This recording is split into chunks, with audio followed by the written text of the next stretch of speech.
Hello, I'm Chris Williams from Read Comics They're Bad For You, the name of my YouTube channel. Or if you're watching this on BitChute, the name of my BitChute channel is Comic Freak. Or if you're watching this on Library, my Library channel is also named Comic Freak, so check it out. I finally have my channel up and running, right? So come and check it out when you have the time. But first, Henry Colden shares first look at G.I. Joe's Snake Eyes.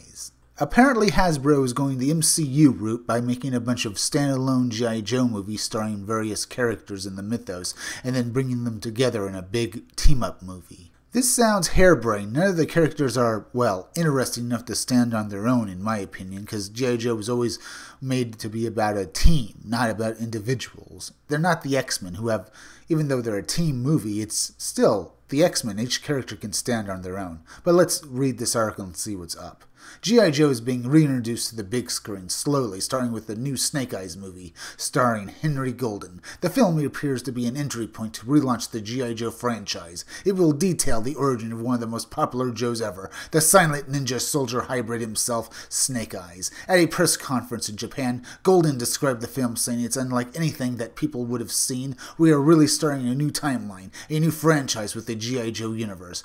He added, to kick it off with such a distinct and stylized film, I think it really sets the precedence for follow-up movies. Golden continued, alluding that this would be a very different Snake Eyes, one that we'll see unmasked for a time. We throw it back right to the beginning and see how he progresses into this most amazing character.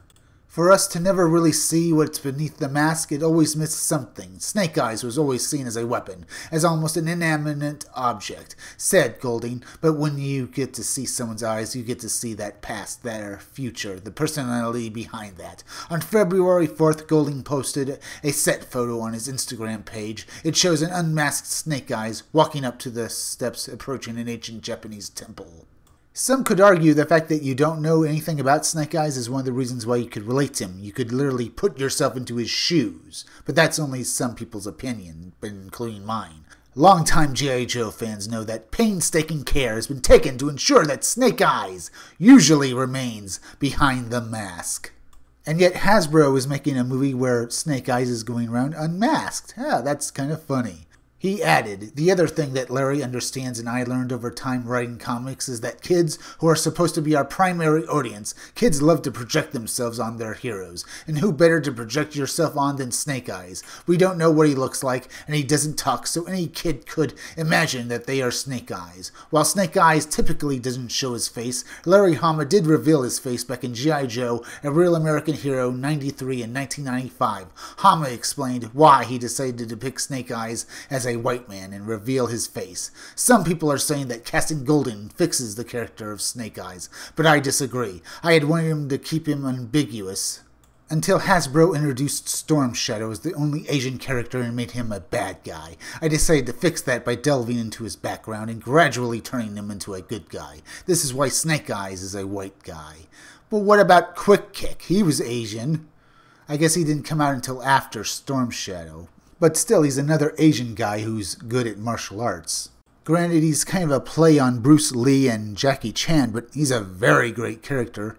I kind of find this fact that he made Storm Shadow into a gradual good guy over time, but introduced Snake Eyes as a white guy is very good, because it's a very entertaining storyline and stuff. But now they've decided to recast Snake Eyes as a Asian guy. How generic. Even though G.I. Joe was so much more interesting with the original characters and how they could be portrayed. But now they're just basically rehashing Storm Shadow and calling him Snake Eyes.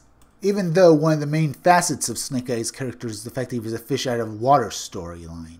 But no, don't do that. I suppose if they introduce Storm Shadow, they'll make him a black guy to introduce that line of the story. But no, they won't give us that storyline. They'll have the similar story notes, but it'll all be Asians when they have the G.I. Joe Ninja team. Because, yeah, only Asians can be ninjas, apparently, in the G.I. Joe universe now.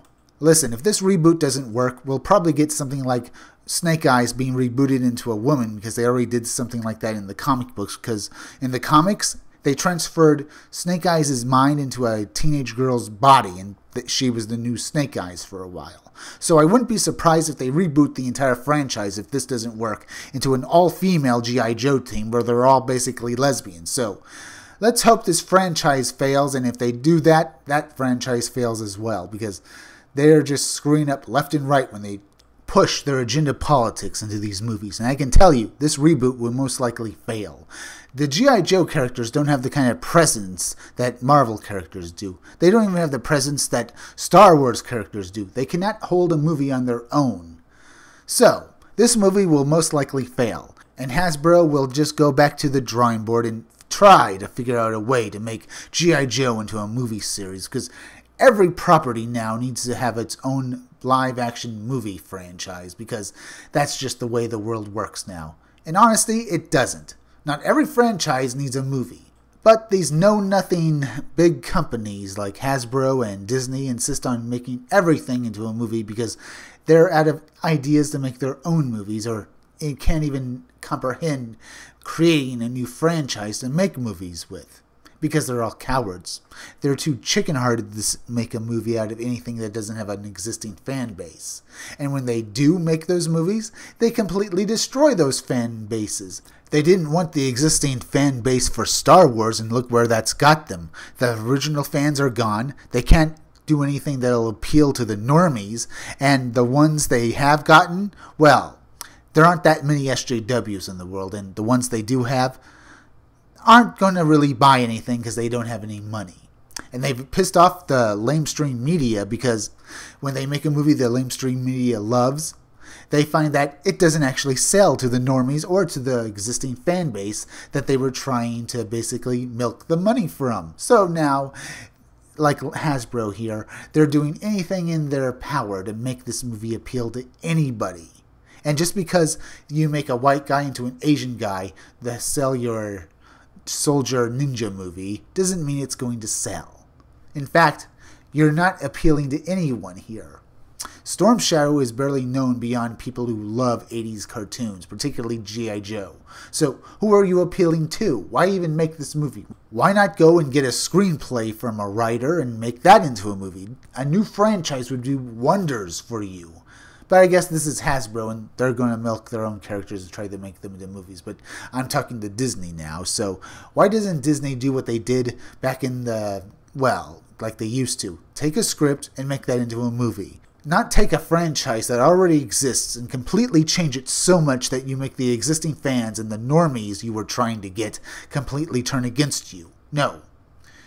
Hollywood needs to go back to making movies from original screenplays and leave franchises alone, because the movies we're getting from these franchises aren't all that good, and the ones that people do enjoy, in my opinion, aren't all that good. They're mostly made to appeal to the normies, and maybe that's the problem with these movies. They're just not enough there to make into a good movie that anyone would enjoy.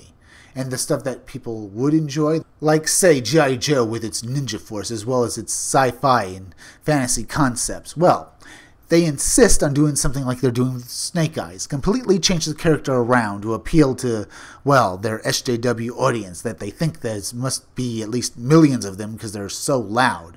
In reality, as I've said, there are very few actual SJWs, and they don't have the money to actually spend on movies because they're basically starving rats. But Hasbro and Disney and every other big-name movie company insists on trying to appeal to these people. And I have to say, they need to stop that because they don't have the money.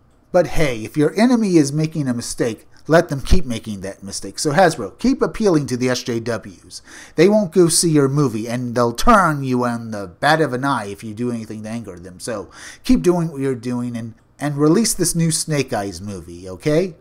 If you like this video, subscribe. Make sure you're still subscribed because YouTube is going around unsubscribing people, so make sure you're still subscribed. If you're watching my videos but you're not subscribed, please subscribe to my YouTube channel, Read Comics That Are Bad For You. Then go over to Library and subscribe to my library account, Comic Freak. Go over to BitChute and subscribe to my BitChute channel, Comic Freak. Hit that bell for notifications, hit that like button, and leave some comments down below. And if you could you also please share this video, share it on Twitter, share it on Reddit, and share it on Facebook.